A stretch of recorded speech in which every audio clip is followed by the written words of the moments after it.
আচ্ছা সালমা, তুমি এই জমির কথা বলছিলে তো? হ্যাঁ শাহিন। পূর্ব দিকে কিছু পোল্ট্রির ফার্ম আর পশ্চিম দিকে কিছু বস্তি বাড়ি করে দিই। ওই ছোট ছোট বাড়িতে মেয়েরা সেলাই মেশিন এর কাজ করবে আর ছেলেরা কাজ করবে পোল্ট্রির ফার্মে। ওদের আর কোনো অভাব থাকবে না। তোমার বান্ধবী রামেশা থাকবে এই কাজের ম্যানেজার হিসাবে, আর এই কাজে দেখভাল করবে দিদিমা। হ্যাঁ সালমা, খুব ভালো হবে।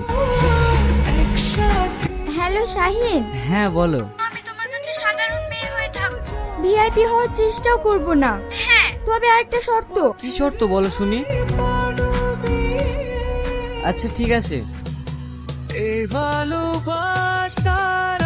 তুমি যে বলেছিলে সাধারণ মেয়ে হিসেবে থাকবে, তাহলে এত সাজগোজ কিসের? ওরে আমার ডাক্তার বাবু, এটা শুধু তোমার জন্য। তুমি সাধারণ হও বা অসাধারণ, তুমি সবসময় আমার হৃদয়ে রানী হয়ে থাকবে।